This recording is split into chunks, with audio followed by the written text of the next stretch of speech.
Olá, gente amiga. Muita satisfação em recebê-los em mais um podcast, o ErgoCast 360, o seu podcast especializado em segurança e ergonomia. Muito boa noite, Leandro. Boa noite, Carlão. Tudo bem? Graças a Deus, bem, e você? Também, tô bem, graças a Deus. Mais um dia top, hein? Hoje vai ser top. Hoje caprichou, Hoje hein? promete. Promete bastante. Antes de apresentar a nossa convidada, né? Vamos agradecer ao nosso patrocinador, a Ergoviva 360, soluções em ergonomia e saúde.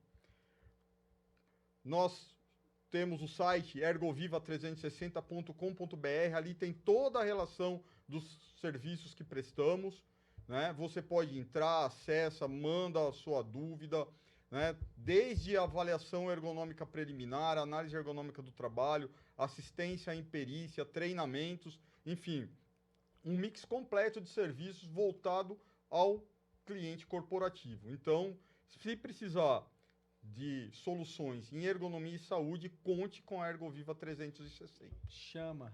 Manda pra gente, né? Leandro, vamos apresentar ela? Vamos lá. E tem que dar aquela batucada.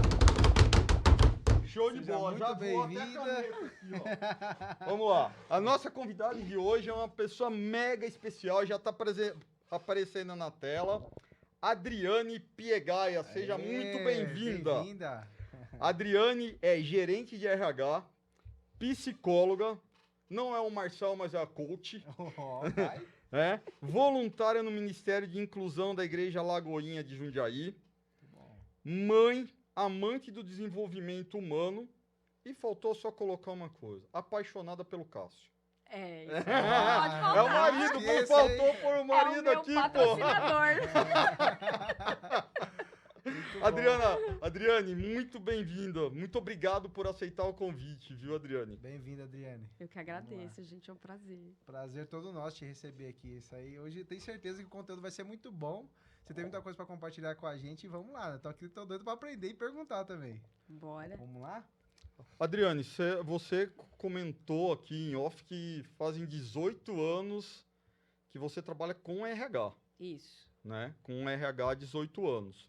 Mas de vida profissional é mais ou menos isso também, um pouquinho mais, como que é? É bem mais. Eu tô na lida aí desde os 15 anos de idade, de modo formal, né? Eu me lembro que já pequenininha, na garagem de casa, eu não sei se todo mundo vai lembrar, mas antigamente tinham aquelas vendas de batons que vinham em cartela. Eu nem sei como é que isso surgiu na minha vida. Eu ia pra frente da casa ali oferecer batom pra quem passava e eu vendia. E vendia Legal. pipa, vendia também geladinho que minha mãe fazia. Então, de alguma forma, até antes eu me movimentava, mas trabalhando mesmo formalmente desde os 15 anos de idade. Que bacana. Legal. E isso, Desenrolada. e eu acredito que isso traz para você, ou trouxe, né, um aprendizado enorme para poder desenvolver o trabalho como gestora também. Ah, com certeza, porque isso é tudo me adiciona bagagem para eu chegar onde eu cheguei, né? Não foi difícil, é um caminho bem complicado, porque com 15, 16 anos, uma adolescente estudando, eu tive que mudar para a noite, eu tive que fazer toda uma reestruturação na minha vida pessoal, na minha adolescência, para poder casar os compromissos. E que isso foi muito importante, que foi parte também do meu amadurecimento, né? Que legal. E aí, quando eu cheguei prestes a fazer faculdade, eu não fiz faculdade cedo, eu já tinha uma desenvoltura do mercado de trabalho, então eu já conseguia chegar, já foi mais fácil para mim, eu já conhecia as dores. Que legal. Interessante, né? E é importante, né, assumir essa responsabilidade mais cedo, né? E a gente vê que hoje é um pouco mais difícil, né, no geral acontecer isso. É óbvio que a gente tem um monte de adolescentes que estão no mercado de trabalho, mas de modo geral a gente não percebe essa maturidade que se adquiria antes, né? E aí dentro dessa maturidade que você já alcançou, o que você fez? Depois você parou de vender geladinho, vender batom, e aí você já conseguiu alguma coisa no RH? Como que é? Não, eu me lembro que com 15 anos, a minha mãe me ajudou. Ela trabalhava numa empresa de informática, uma empresa uma indústria de computadores. E ela queria, na verdade, eu a pressionei. Ela não queria que eu fosse trabalhar. E aí eu falava pra ela, eu quero, preciso, eu quero ter meu dinheiro. E ela, não, calma, não é a hora ainda. Eu falei, não, é a hora sim, eu quero. Tá bom, então já que você quer, eu vou arrumar pra você. E aí ela conversou lá na empresa que ela trabalhava, surgiu uma vaga no financeiro, não tem nada a ver com o que eu faço hoje, onde eu fui assistente de auxiliar de escritório, é o meu registro em carteira. E lá eu fiquei por 8 meses sendo auxiliar de escritório e eu fazia contas a receber. Então eu ligava, cobrava cheque, que existia ainda na época cheque que o pessoal passava, não pagava, eu cobrava. Eu fazia toda essa estrutura de pagamento. O que é engraçado, que assim, eu não sei lidar com finanças. Eu não sou uma pessoa que tem muita desenvoltura com números e com finanças, diferente de pessoas. E meu primeiro emprego registrado foi com números, foi com financeiro, né? E foi uma diversão para mim, porque ali eu comecei a ter dinheiro, eu comecei a comprar as minhas coisas, eu comecei a ter independência, eu comecei a olhar as dificuldades da vida, né? Muito a contragosto da minha mãe, porque a minha mãe preferia que eu ficasse mais um tempo estudando. Mas também essa minha ida para o mercado de trabalho não foi só porque era legal, né, ir para o mercado de trabalho para eu ter a minha independência por ter a minha independência. Eu vim de uma família muito humilde, eu morava na periferia de São Paulo. Eu não sei se vocês conhecem, mas eu morei até os meus 27 anos no Capão Redondo. E lá, Zona Sul de São Paulo. E lá eu vi muita coisa, participei de muita coisa. E aí eu coloquei na minha vida, na minha cabeça, que ali eu não moraria, né? Não pelo lugar, e sim pela experiência ruim que eu passei ali. Vendo coisas da região, eu morava nos fundos da casa da minha avó, então a gente não tinha uma certa privacidade, os meus pais... eu via minha mãe trabalhando muito e o meu pai nem tanto, o meu pai ficava mais a cargo da minha mãe. Então, eu comecei a ver uma família desestruturada em todos os sentidos e eu tinha certeza que aquilo eu não queria para mim.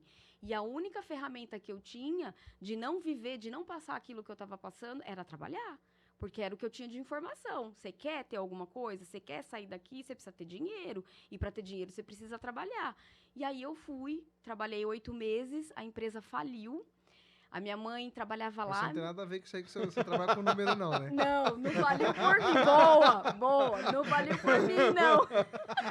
Eu nunca tinha pensado nisso. Ela tinha que cobrar o pessoal e aí ela não cobrava, deixava pra lá. O pessoal não tinha mais dinheiro na empresa. Boa pergunta. Não, eu acho e eu espero que não. Ela já estava indo, era um tempo bem difícil, assim, para a empresa. Minha mãe apagou as luzes. Ela que fez a rescisão de todo mundo, foi a última a sair, literalmente, e aí eu fui pro mercado de trabalho. E aí eu me lembro que depois eu fui trabalhar com telemarketing, eu fui trabalhar até de despachante numa concessionária, tudo em São Paulo, né? Porque eu sou de São Paulo, eu era de lá, então fui trabalhar com despachante, lacrava carro, fazia a placa de carro. Eu já trabalhei com tanta coisa inusitada, não vou falar legal, mas eu já tive oportunidade de fazer muita coisa diferente. E o RH veio quando eu estava na faculdade. E aí, com essa minha necessidade de trabalhar, porque quem pagava a minha faculdade era eu. Então, eu precisava trabalhar. E aí, eu soube que a maneira mais rápida e fácil de um psicólogo, porque eu fazia psicologia, de entrar no mercado de trabalho como um profissional, era recursos humanos. E recursos humanos é o que paga ainda. Que remunera muito mais do que uma carreira de psicólogo iniciante. E aí eu fui para o RH. Eu nem sabia o que era isso. Você falou que sua mãe fez a rescisão de todo mundo na empresa lá. Ela era de RH? Ela veio ser de RH depois, bem depois. A minha mãe trabalhava no fiscal. Só que ela era o braço direito dos diretores. Então, a minha mãe acompanhou isso. Então, minha mãe acompanhou junto com a contabilidade, junto com a diretoria. Ela era encarregada do fiscal e faturamento. Tá. E por isso que ela acabou apagando as luzes. Então assim, a sua escolha por RH não tem um vínculo De repente até afetiva. Aí, se é psicóloga, Não. você vai falar Não. da tua mãe ter trabalhado com Porque isso. o RH era o que dava mais dinheiro. E eu precisava de dinheiro. Pra vocês terem ideia, quando eu fazia a faculdade custava R$ 700. Eu ganhava 500. E como eu nunca tive aporte de ninguém, eu vendia o meu vale alimentação para complementar o valor da faculdade.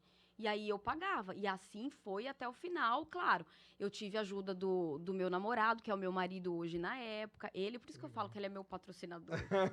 Porque ele me ajuda até hoje, Carlinhos. Cássio, um abraço. Um abraço, cachorro. Você é um herói, cara, desse podcast. Graças a ele que eu tô aqui. Então ele me ajudou, não só com dinheiro, às vezes, para complementar a faculdade, mas, poxa vida, uma vida de estudante precisava também de livros, precisava de material, roupa para trabalhar. Então ele sempre me deu um apoio, né? Ele que é o cabeça lá, é o controller de casa. Então ele já assumiu esse papel me apoiando desde sempre. Você concorda? Deixa eu te cortar um pouquinho antes da gente entrar no RH.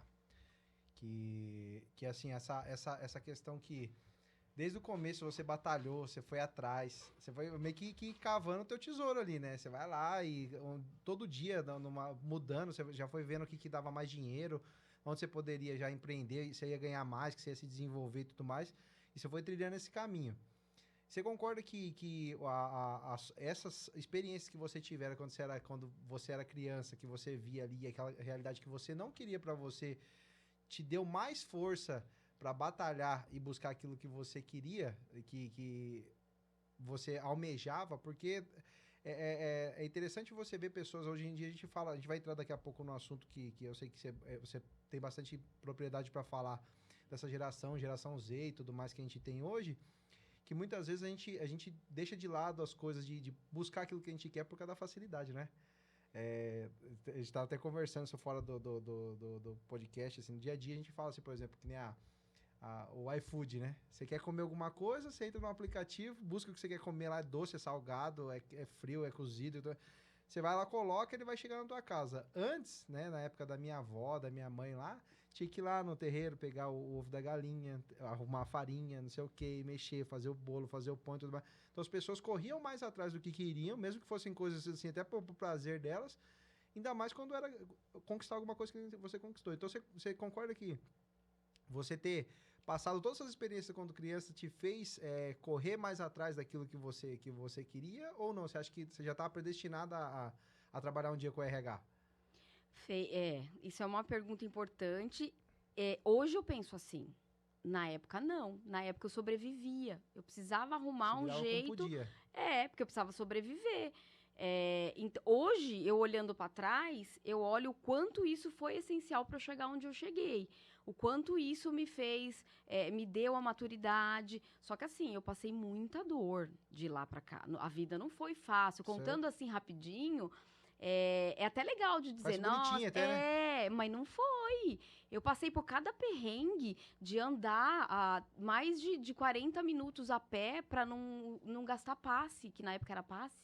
Acho que todos nós, em algum momento, fizemos isso. Né? Porque eu não tinha dinheiro, e aí eu precisava economizar. Então, eu ia a pé do emprego que eu tinha para a faculdade, que era uma maneira de eu economizar. Eu não comprei roupa durante 5 anos, porque 5 anos é o período da faculdade de psicologia, né? Mas na época, eu tinha muita raiva, porque eu falava, é injusto, por que eu preciso passar por isso? Mas que coisa... Um pouco de rebeldia da tua parte, assim, Sim, eu era ingrata, porque eu achava que eu já tinha sofrido demais na minha infância por algumas outras questões, né? Eu já tinha passado muito perrengue, e eu falava, por que eu ainda preciso? E eu cresci meio revoltada. Até falo que a Adriane, que era do passado, morreu, e já morreu faz muito tempo. Faz bastante tempo. Mas esse processo foi necessário para eu chegar na maturidade que eu sou hoje, para eu chegar na pessoa que eu sou hoje. Quem me conhece lá atrás e não teve mais contato comigo, que poderá ter contato comigo, vai se assustar, porque eu era trator, eu era arrogante, eu era estúpida, grossa com as pessoas. Hoje eu trabalho com pessoas, hoje eu desenvolvo pessoas. Quem que com grosseria, com estupidez, um dia vai ter condição de desenvolver alguém? Eu vi aqui na sua vasta formação, né? Que nem você tem MBA em gestão de pessoas, pela FGV, tem a graduação em psicologia, tem uma série de cursos, né? Um deles, a PNL, né?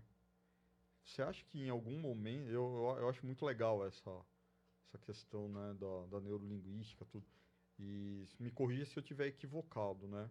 Mas fala muito em ressignificação, né, dentro da PNL. Você acha que em algum momento, para você ter essa virada de chave, você conseguiu fazer essa ressignificação? Eu fiz, mas eu fiz em processo de coaching, com uma coach. Eu precisei desse processo com ela, foi ela que me deu o chacoalhão. Eu tenho, assim, a maior gratidão por ela. Ela me olhou, ela falou, Dri, para, porque você tá passando por essa situação, você precisa olhar isso, você precisa fazer aquilo. Aí, ela é uma coisa que ela fala até hoje, né? Ela fala, eu nunca esqueço da sua carinha, Dri, que você virou pra mim, você levantou e falou, é isso que eu preciso, eu tô precisando disso, me ajuda. Aí ela deu risada e ela foi me mostrando Quem é que os ela? caminhos... Fala o nome. Clarice Leal. Manda um beijo pra ela. Ah, eu mando. A Clarice fez muita diferença, não só na minha vida, mas no meu Legal. casamento, na minha estrutura como profissional. Um beijo, Clarice. Aí eu virei coach por causa dela. Boa influência, né? Aí sim, ela foi uma Aí grande sim. influência na minha vida. E aí a Clarice me deu um chacoalhão e me mostrou, falou assim, dá uma olhada lá por tudo que você passou, Dri, desde a sua infância até agora.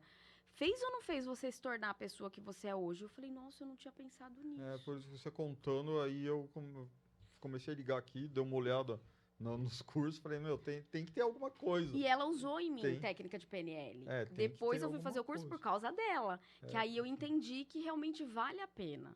E é legal essa parte de mentores, que eles trazem uma visão pra gente, uma coisa que a gente não tá enxergando, né? E você sempre precisa de alguém pra que você se espelhe, né? Profissionalmente ou até na vida pessoal e tudo mais. Sempre tem alguém que a gente olha como referência. Fala, essa pessoa é uma pessoa que eu quero me espelhar pra mim ser parecido. Tô trazendo um assunto à parte. Eu tô lendo um livro, né, que chama O Ego é Seu Inimigo. E ele fala numa parte do livro lá que eu achei bastante interessante, que assim, todo mundo ela precisa de 3 níveis de pessoa ao lado dela. Uma pessoa a quem você possa ensinar, uma pessoa que esteja igual ao mesmo nível que você e uma pessoa que esteja superior àquilo que você sabe. Para quê? Para você aprender com ela. Nossa, eu achei extremamente interessante. Não sei se você concorda, mas você tem alguém que você possa ensinar, você aumenta a tua capacidade e sintetiza aquilo que você já aprendeu. Porque você já tá, vamos dizer, distribuindo aquilo que já tá com você. Tem alguém no mesmo nível, você consegue fazer algumas comparações, que a gente vive disso aí, né? O ser humano, ele tem muito de se comparar. Pô, cara, é a mesma coisa que eu, parece que esse cara tá uns 2 passos à frente ou mais, aí eu preciso alcançar, tem que ir junto.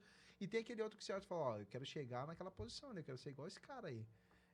Isso é bastante interessante. Não sei se você concorda com essa parte de ter alguém, a diferença que faz, né?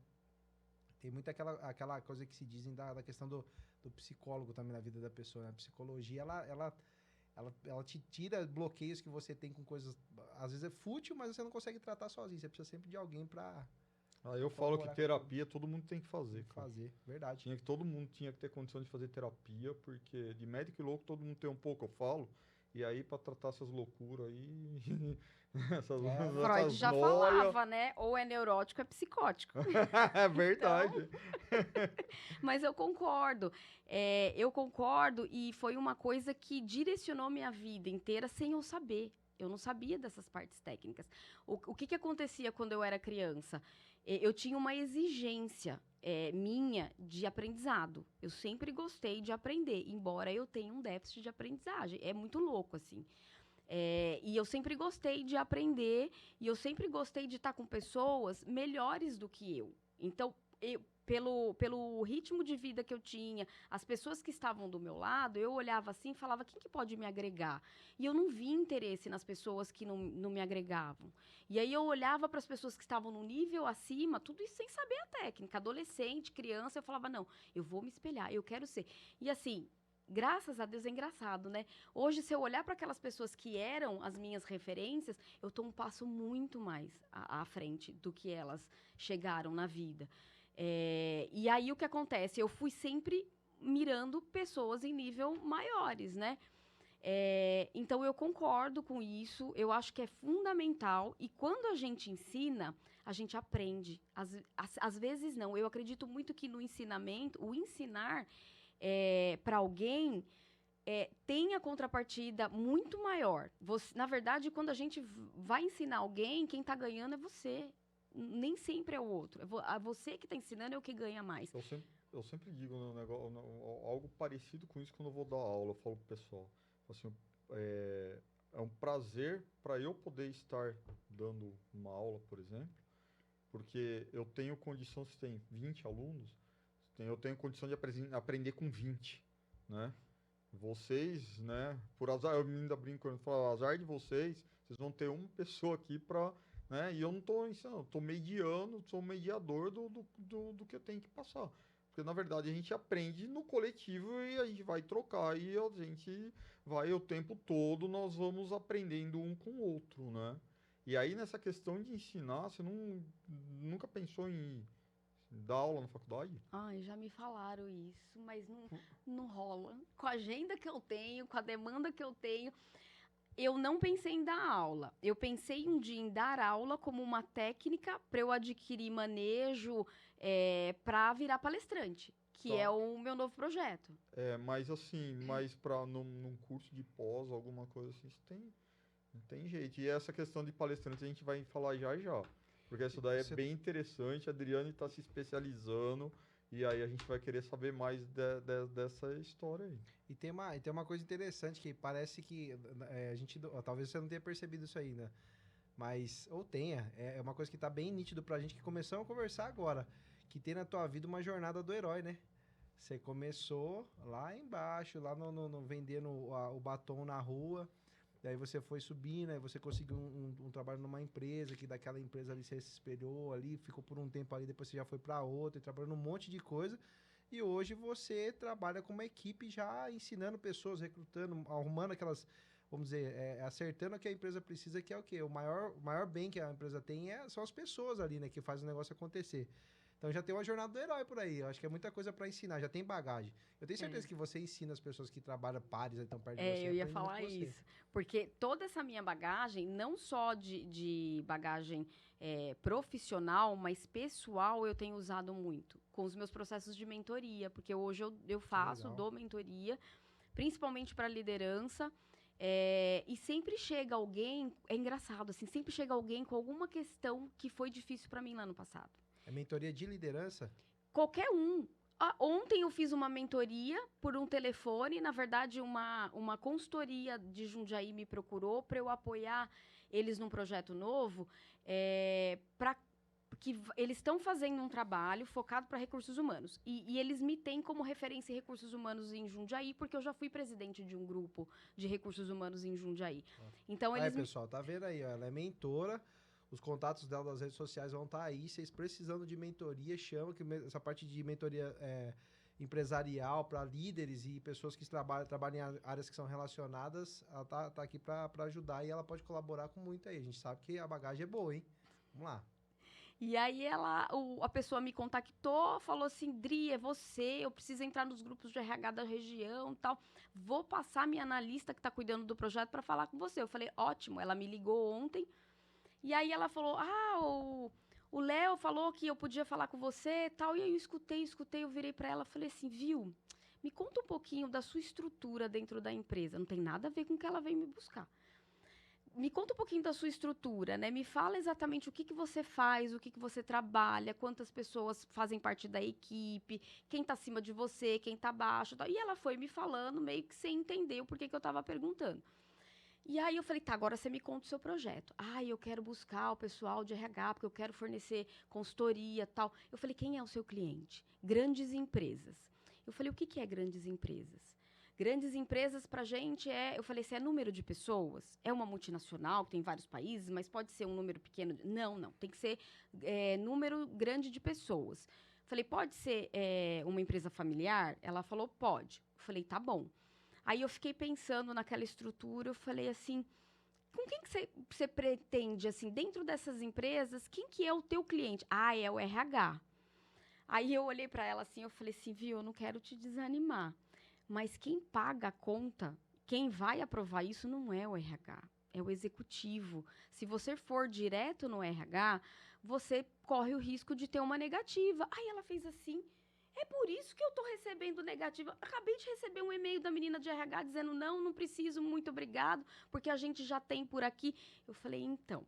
E o RH, falando de Jundiaí, ele não está num perfil estratégico ainda. Ele está num perfil operacional. A gente vê muitas pessoas voltadas a departamento pessoal, com dificuldade de ser estratégico. A gente precisa de um RH estratégico, mas negociador. As pessoas que você tem contactado são negociadoras? Não são. Aí conversa vai, conversa vem. Eu falei assim, viu, agora vamos voltar para sua estrutura? Você está com um baita projeto, você está com uma baita oportunidade nas mãos, só que você percebe que você está devotando um tempo muito pequeno para esse projeto acontecer, porque você faz revisão dos processos com as meninas, você está desestruturada.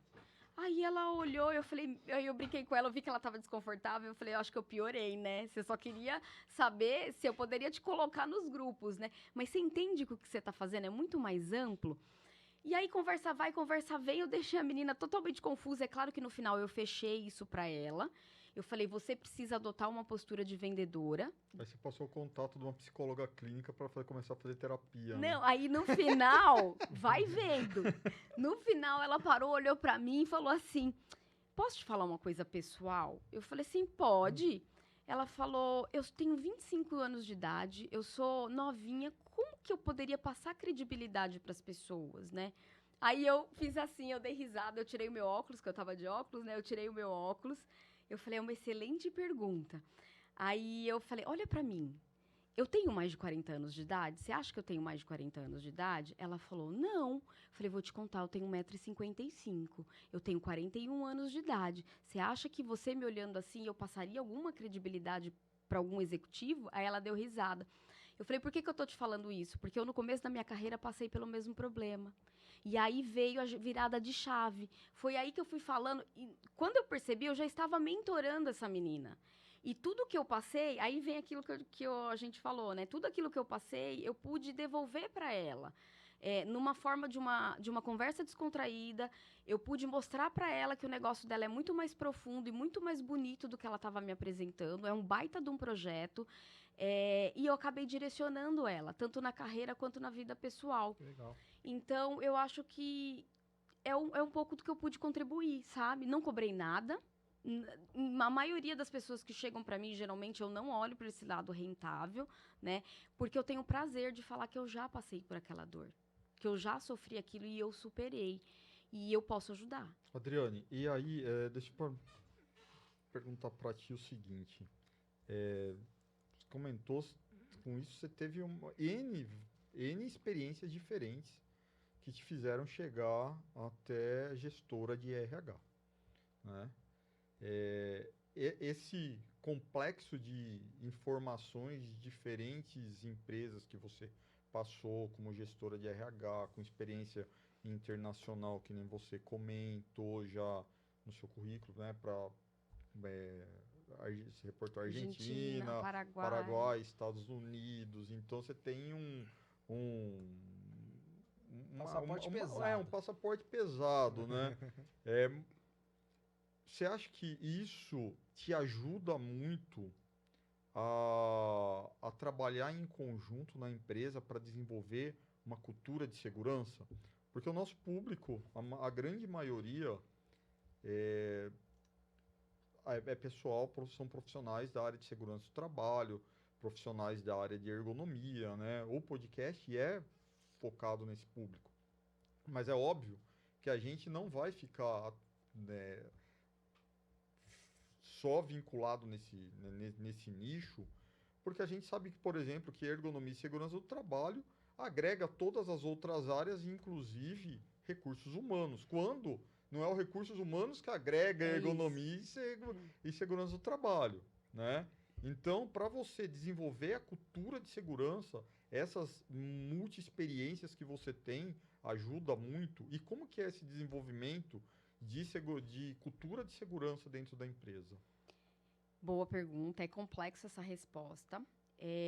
Me ajudou, sim, porque, na verdade, me formou muito mais como pessoa do que profissional. Eu acho que um bom profissional, ele tem bagagem pessoal, né? Ele precisa ser estruturado, ele precisa ser negociador, ele precisa ter um autoconhecimento muito forte, para depois ter as ele... manhas.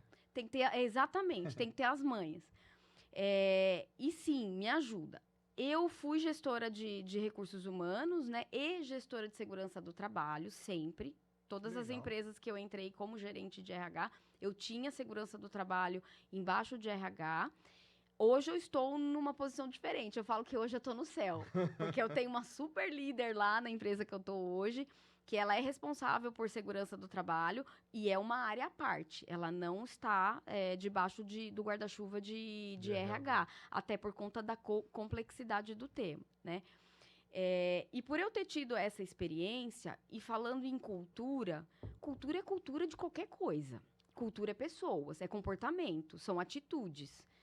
A sua empresa vai ter cultura instalada, seja boa ou ruim, ela tem uma cultura, né?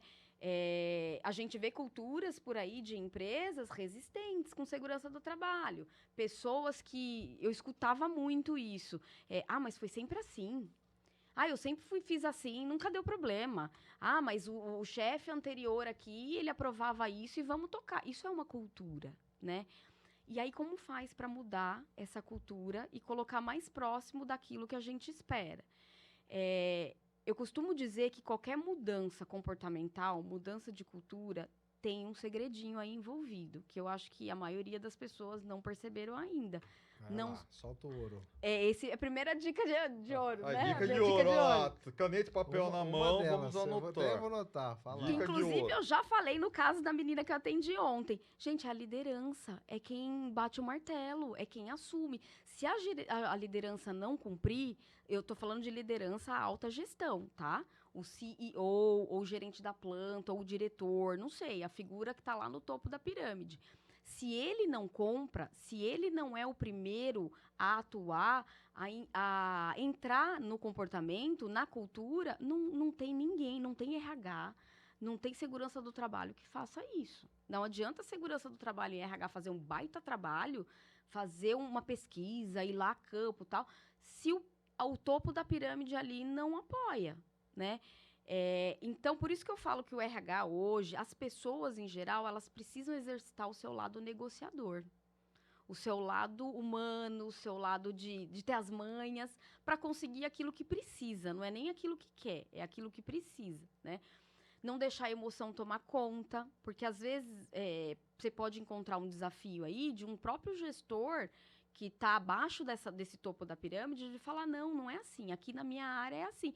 E não adianta você chegar para ele e falar, não, vai ser assim, né? Tá escrito, tá no manual. Não, esquece, isso já tá fora de moda, passou. É você ir lá, conversar com o cara, tomar café. Bill, me conta como tá aqui, me conta que, né, preciso saber mais. Como é que foi sua experiência de vida? Me fala um pouco de você, para você ir quebrando isso e encontrando laços, encontrando coisas que se aproximem de você também, né? E aí que a gente fala de gerar empatia genuína. E aí sim, você vai pro ponto de partida. Viu? Eu tava pensando aqui, você acha que a gente não poderia fazer tal coisa na sua área, não melhoraria, né? Não chegar, manual pede isso, eu vou... Não funciona. Não funciona. A criação de cultura dentro de empresas, geralmente ela gera duas coisas, né? Uma que é um valor inestimável se ela for aderida, né? Ou seja, se ela tiver... Se de fato as pessoas... Comprarem a ideia, né? Comprar ideia, você ganhou a bola de ouro da segurança. Alguém comprar uma ideia de segurança, uma cultura forte de segurança. Ela é comprada por algumas pessoas, algumas peças-chave ali da companhia, que aquilo vai fazer a cultura ela se fortificar. E o outro lado é que, como ela gera muitas pequenas mudanças no meio do caminho aí, ela gera muita resistência também. Então, tem um processo que ele acontece da mesma forma há anos, ou desde o início da empresa. Se você chega com uma mudança para aquilo ali, só de você falar, você já está sendo cancelado ali. Fala, não, peraí, não vem com essa não, porque está começando, porque é bonito o que você está falando, que não vai dar certo aqui. E quem é essa pessoa que chega agora aqui, já quer falar. Com tantos anos na empresa e querendo mudar tudo? E aí até uma sacada, a convidada é você, mas acho que cabe a gente também compartilhar experiências. Tem uma sacada que ela é muito importante para todo profissional de segurança do trabalho, que é o seguinte: sempre ouvir o trabalhador, primeira coisa.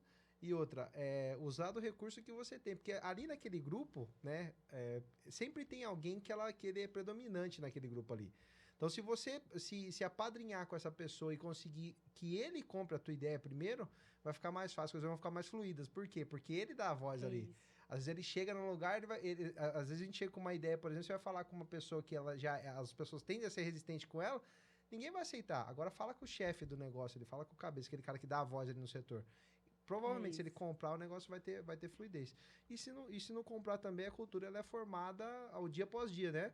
É igual criança. Você é mãe, todos nós tem filhos. Então, a gente sabe que, assim, a criança, ela acorda de manhã, se você não lembrar, ela fala, escovou os dentes?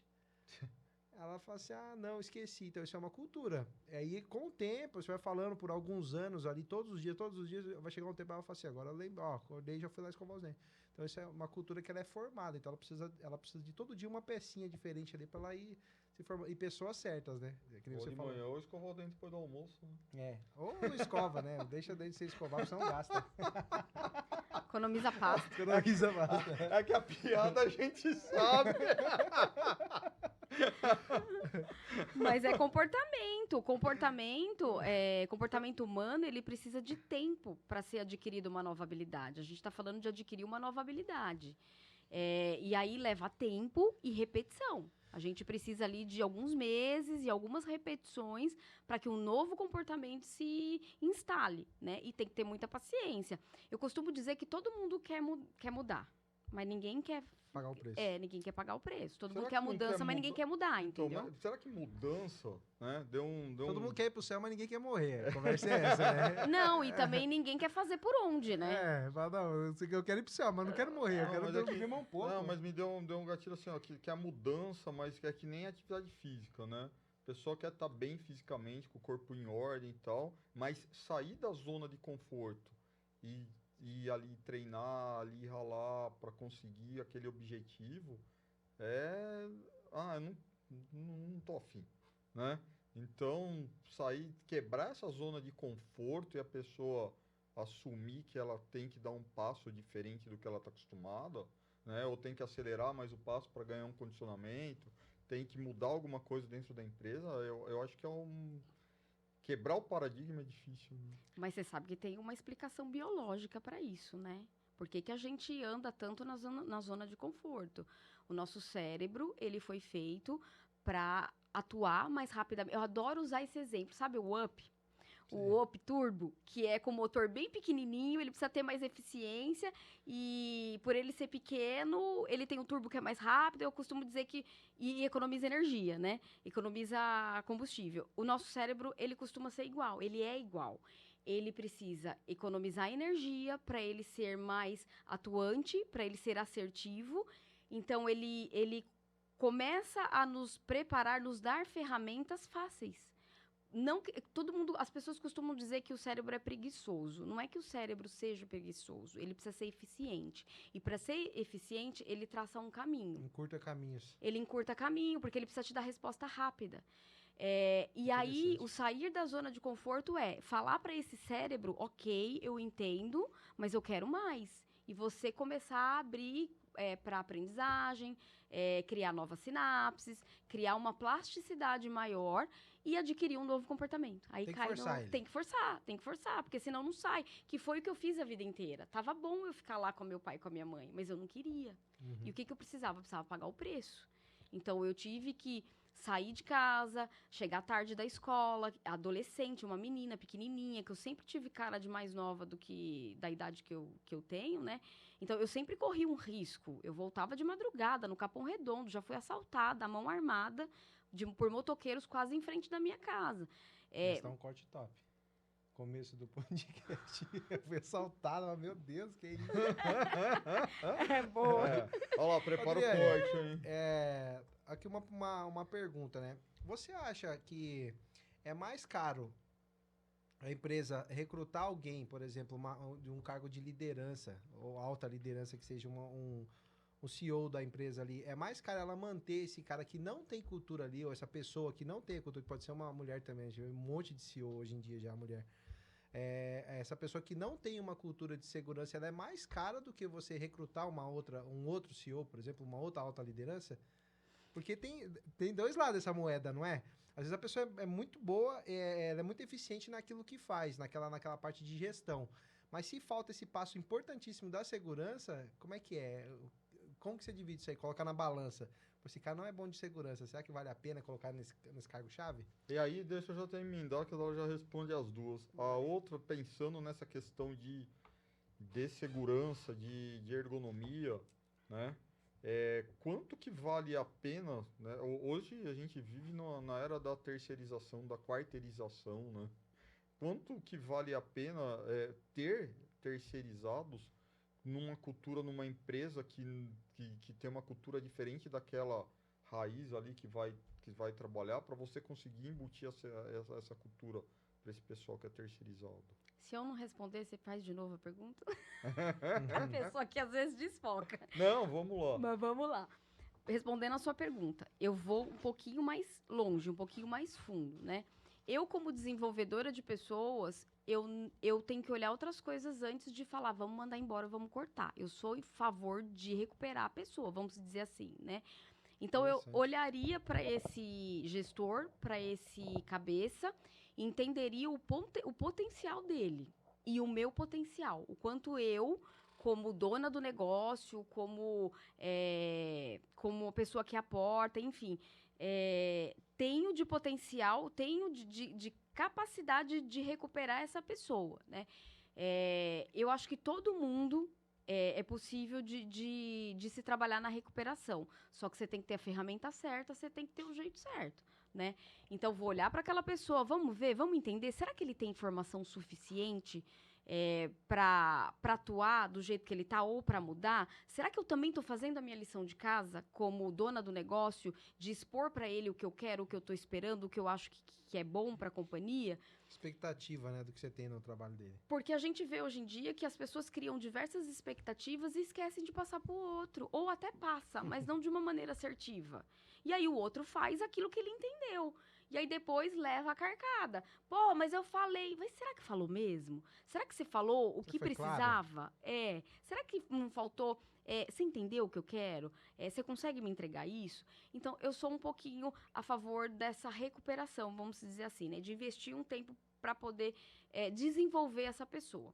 Partindo do pressuposto que eu já desenvolvi, já fiz minha lição de casa, já olhei para mim, vi que não existe nenhuma falha do meu lado, aí eu ia colocar na ponta do lápis para ver se vale a pena ou não. Talvez um recrutamento seja assertivo. E aí entra um outro detalhe nos momentos que a gente vem vivendo hoje em dia, a escassez de mão de obra, né? Eu não sei se a gente já pode falar isso, mas isso é uma dor muito grande para o RH. A gente está vendo cada dia mais uma escassez de mão de obra. E eu estou vendo que o nosso futuro, o futuro que eu falo da organização, vai ser desenvolver as pessoas que eu tenho dentro de casa, para que elas estejam preparadas para receberem pessoas despreparadas. Aí eu volto no desenvolvimento lá do CEO, por exemplo, do diretor. Eu preciso fortalecer a minha liderança para que ela saia da posição de líder técnico ou de conhecedor técnico, que passa a ser um desenvolvedor de pessoas. Vai suprir aquilo que o mercado não está me entregando. A gente já enfrenta isso, né? Então, eu não sei se o desligamento hoje em dia está sendo uma boa ideia por conta da escassez de mão de obra, sabe? Melhor trabalhar a pessoa, tentar moldar de uma certa forma. E para tela embutida dentro da cultura da empresa, a questão da terceirização, de você ter uma... Porque assim, o terceirizado, ele tem, né, uma cultura da empresa que ele é contratado. E aí ele vai desenvolver um trabalho dentro de uma outra empresa que tem uma outra cultura. Como que é? Eu, de modo geral, não gosto de terceirizados. Não gosto de mão de obra terceirizada. Tá vendo? Ela tem preconceito com terceirizado. Você é terceirizado. É bullying, isso não é bullying. Mas aí, vocês vão entender o porquê. É não é a pessoa. Porque assim, quando você... Eu já fui terceira numa empresa. Modelo, né? Você não se sente pertencente a lugar nenhum. Para quem que eu atendo? Eu atendo um, atendo outro, a minha carreira vai para onde? E aí você não se sente pertencente, e isso é uma coisa assim que às vezes não é nem racional para a pessoa. As pessoas não percebem isso como forma racional. Mas lá dentro dela alguma coisa fala no sentido de, tá, mas se eu fizer isso certo, o que eu vou ganhar com isso, né? Eu não faço parte da empresa porque eu vejo o meu colega do lado tendo alguns privilégios, eu não tenho. Será que eu vou ficar nessa? Isso acaba deixando a pessoa numa situação desconfortável. De novo, às vezes não é racional para o terceiro, para o funcionário. Por isso que eu gosto de trazer as pessoas para a cultura da empresa. E aí é mais fácil de eu cobrar, porque eu estou dentro de casa. A lei fala que eu não posso ter terceiro e ele atuando como subordinado direto. A lei fala que eu tenho que ter uma outra pessoa como gestor dele que repasse. Dá para fazer isso hoje em dia? Não dá. Tem empresa que é impraticável, né? Então, eu não sou a favor. Mas já que eu tenho, partindo do pressuposto que eu tenho, você tem que trabalhar de forma humanizada. De mostrar que aquela pessoa, que ela tem valor dentro da empresa, que ela é importante, que se ela fizer o trabalho dela, se eu perceber que ela é um profissional de valor, na primeira oportunidade, eu não vou pensar duas vezes em não chamá-la para virar o meu headcount, para virar uma pessoa da própria empresa, né? Até porque, para mim, é muito mais cômodo. Já está treinada, já conhece a cultura, já conhece os colegas. Para mim, é muito mais fácil. Mas é um trabalho que não só o RH, a gente fala muito de RH, mas eu quero chamar a atenção para a liderança. Hoje em dia, eu vejo muito assim, eu não sei o que eu faço, é com pessoas é com RH. Pessoas não é com RH. O RH não está ali para educar ninguém. O RH está ali para dar suporte para o gestor exercer o papel dele, que é gerir pessoas, né? Nós somos suporte. E aí é um papel do gestor. Como é que eu faço? Eu vou atuar, como é que eu vou pensar na estrutura, na carreira, no clima? É o gestor que faz isso. Então é isso que você disse que é o desenvolver pessoas dentro da companhia, é isso que você está dizendo. O papel da RH é desenvolver as pessoas, o ativo que ela já tem ali, que são as pessoas daquela empresa. Desenvolver o gestor. Desenvolver gestores. Eu acho que as empresas têm que focar no gestor, porque ele é o ponto de virada de chave. É ele que está no dia a dia na operação. Assim. Não, e é ele que sabe da dor. O RH nem sempre sabe da dor. Será que o grande problema também é porque hoje a gente vive uma sociedade louca, né? A gente vive uma sociedade de perna pro ar. Eu não vou citar um termo aqui que é uma sociedade reborn ainda, porque a gente vai falar daqui a pouco. Mas assim... Dá pra ser cancelado. Mas o seguinte, né? Se a gente pegar, por exemplo, o setor de vendas de uma empresa, ela está preocupada com número, ela precisa vender. Se pegar a área financeira, vem número, precisa resolver a questão do equilíbrio ali, do que tem de imposto, que não tem de imposto. Você pega a área produtiva, tem meta, número. Que área da empresa que trabalha com pessoas? RH, segurança do trabalho, né? Então, será que as pessoas não estão a liderança não está muito preparada em lidar com números e pouco preparadas em saber que tem que trabalhar com gente? Porque a gente escuta muitas vezes as pessoas falarem assim, eu prefiro trabalhar com tal coisa porque eu não tenho que lidar com pessoas. Gente, a gente é ser humano. Para onde que a gente está caminhando? O que eu mais ouvi na minha carreira é que lidar com gente é difícil. Esse negócio é muito difícil, eu não quero não. Gente é com você. Então, mas para onde que a gente está caminhando? Aí eu te faço uma pergunta. Na verdade não é para você, é para quem está ouvindo lá em casa. Quem que entrega esses números? Quem que faz esses números? Quem que alavanca a empresa? São pessoas. Se esses gestores que estão à frente da performance, que querem esses números, não começarem a olhar para as pessoas não vão fazer o número.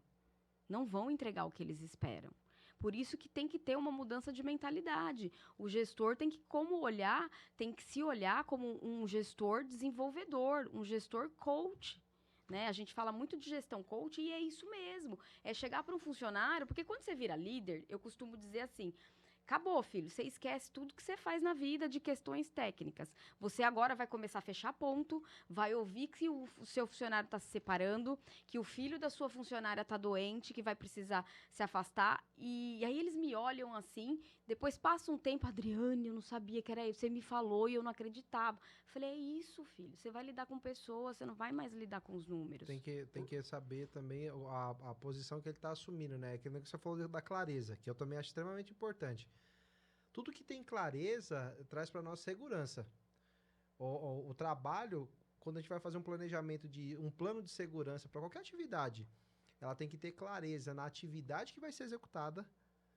Ela tem que ter muita clareza, tem que ter clareza nas pessoas que irão executar aquele trabalho ali, quanto tempo, quais são os impeditivos, o que pode acontecer, o que pode dar de errado ali. Então, esse plano, ele tem que englobar toda essa clareza.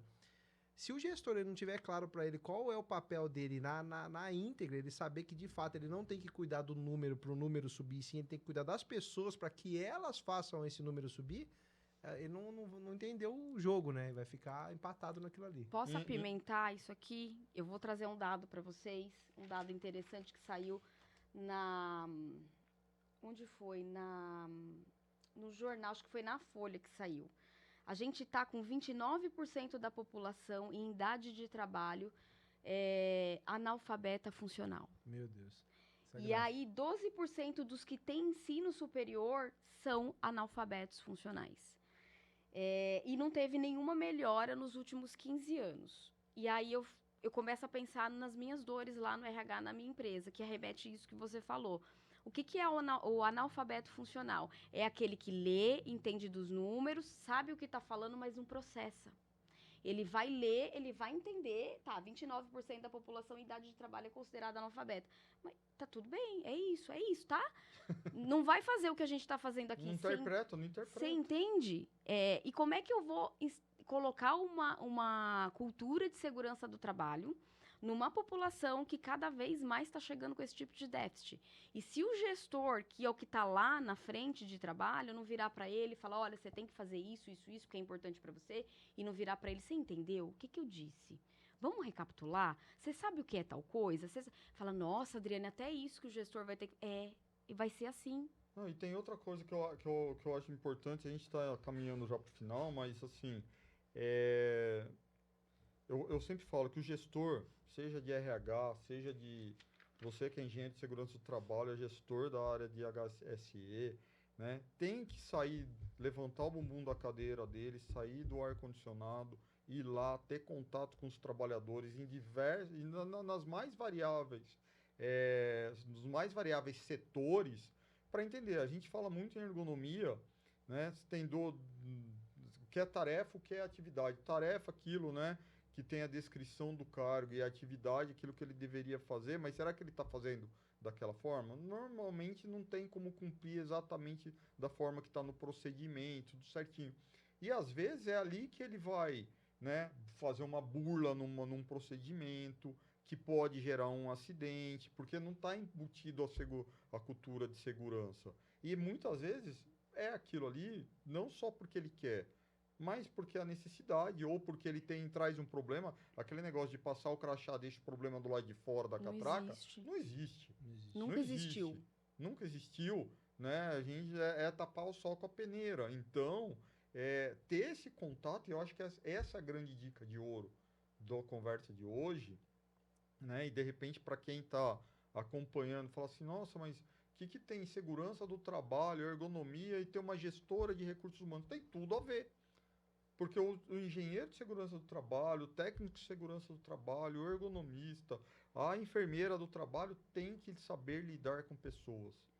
Não importa o cargo que tenha na empresa, né? Não tem... Se você não souber lidar com pessoas, as coisas não andam, né? Vai ligar o aparelho 110 no 220 e vai explodir. É isso. Né? E nessa explosão, para a gente ir para o final, Dri, geração Z, que a gente vê um monte de informações, um monte de memes na internet aí falando da geração Z no mercado de trabalho, né? E mais do que isso, a sociedade tão louca que agora vem com essa história de vou faltar no trabalho porque vai levar a boneca reborn, não vou chamar nem de bebê, vou chamar de boneca reborn. Bebê. Não, vamos considerar, é bebê. Não, eu vou fazer um bullying aqui. Essa boneca reborn, não... Você já pegou algum atestado desses, não? Não, Não chegou nenhum na RH? não. Não chegou. Vocês querem falar o quê primeiro? O que você quiser, trata os dois aí. Vamos falar de geração Z, então. Vem se falando muito da geração Z, né? Até pra gente entender um pouco, a geração Z é filha da geração dos millennials, da geração Y, que é a minha geração, e também filhos da geração X, né? Que é um pouco mais velho aí. Essa molecada, não é molecada com carinho, né? Porque eu também me considero muito meninona, né? Para algumas coisas. Essa meninada que tá chegando é uma das gerações mais antenadas, com mais conteúdo, com mais diversidade tecnológica. Eles têm um amplo conhecimento global das coisas. Eles têm muitas coisas boas para compartilharem. O que eu vejo que vem trazendo muita repercussão quanto ao comportamento da geração Z, e de novo não, assim, acho que é importante frisar, não é todo mundo. A gente está falando de uma geração só para ilustrar um período ali de nascimento. Não dá, porque tem pessoas fora da curva, tem pessoas que não se encaixam nisso, né?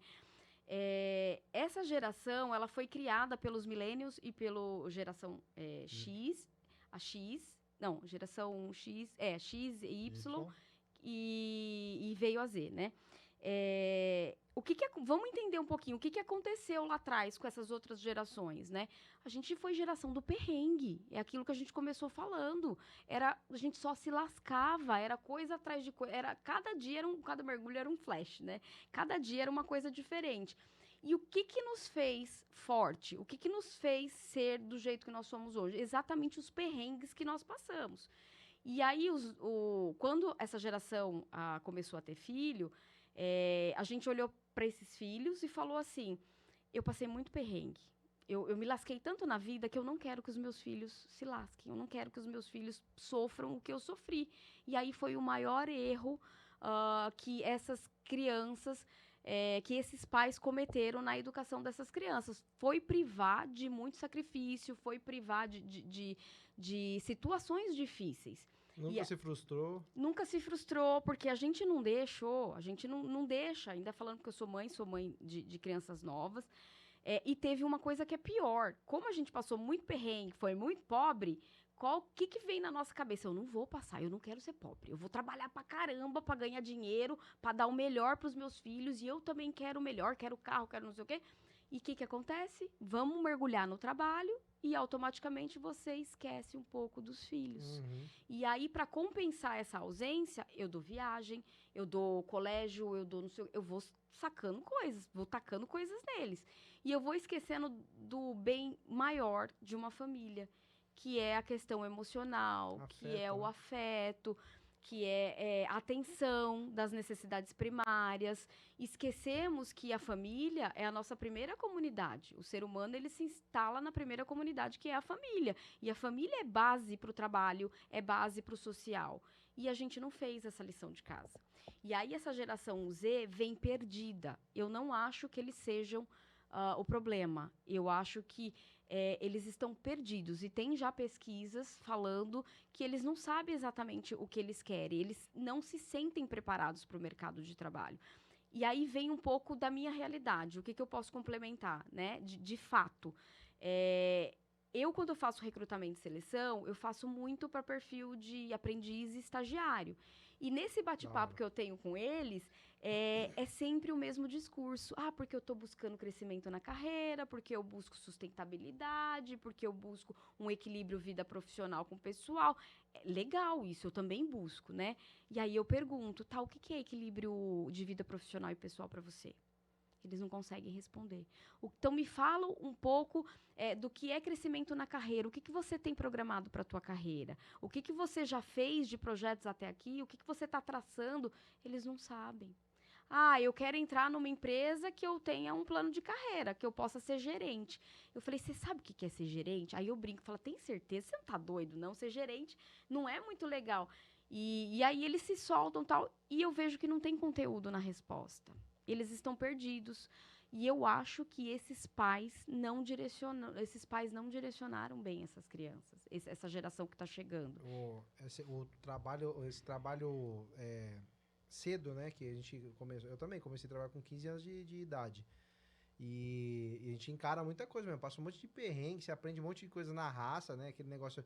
Não tinha aquela necessidade toda, por exemplo, de estar com alguma escassez em casa para precisar trabalhar. Mas eu queria aquilo que você quis também. Eu quero ter minha autonomia, quero poder comprar minhas coisas e tal. E a gente vai pro mercado de trabalho. Chega no mercado de trabalho, as pessoas são novas, não é que a gente não tinha dúvida, porque a gente é de uma outra geração.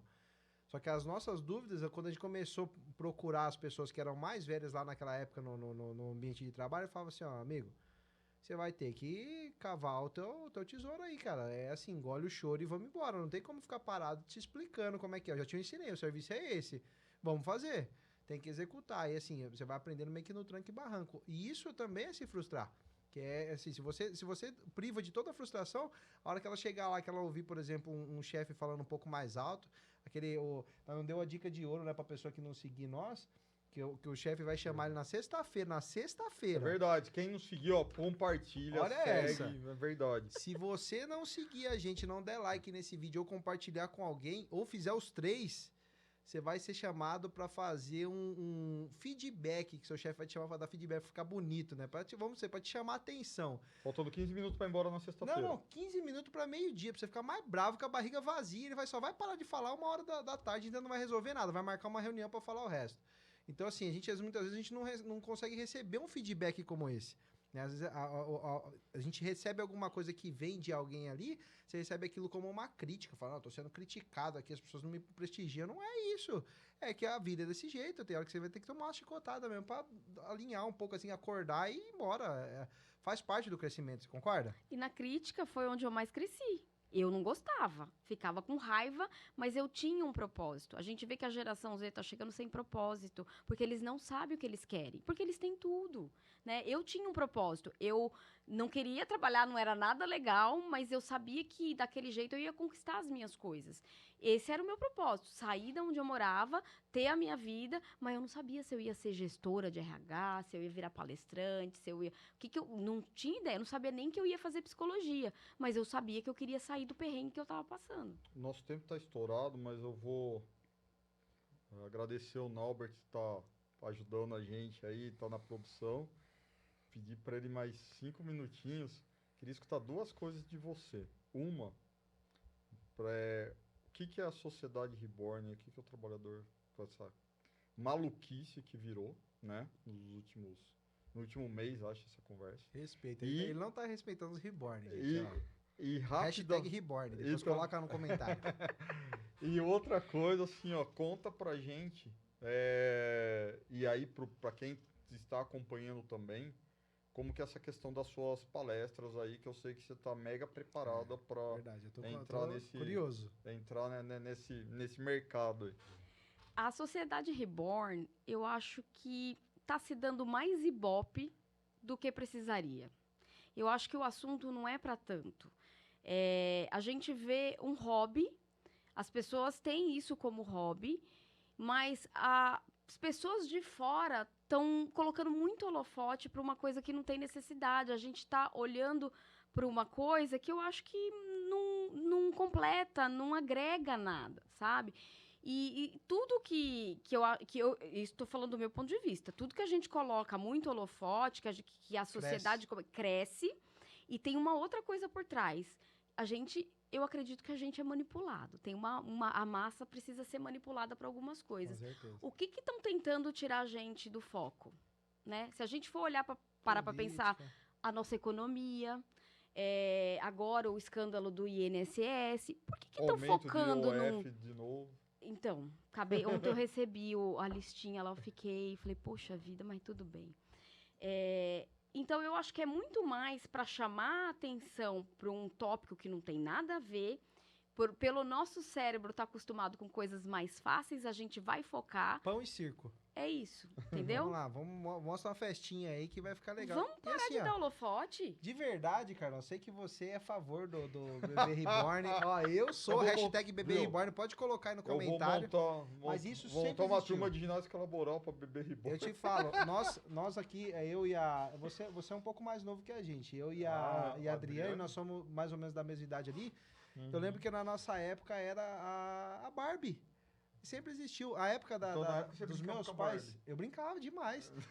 A época dos meus pais, da minha mãe lá O e tudo pônei, mais. meu querido pônei. Little Pony, My Little Pony lá, Meu aquele negócio. Deus. E existia aquela bonequinha de Revelações. louça das mulheres de mais antigamente. Ou seja, sempre existiu esse hobby com mulher e Ah, mas ninguém levava boneca no médico, né, Leandro? Então, Pelo amor de peraí, Deus. aí é que Aí é o tem que um ela tá problema que falando. afeta RH.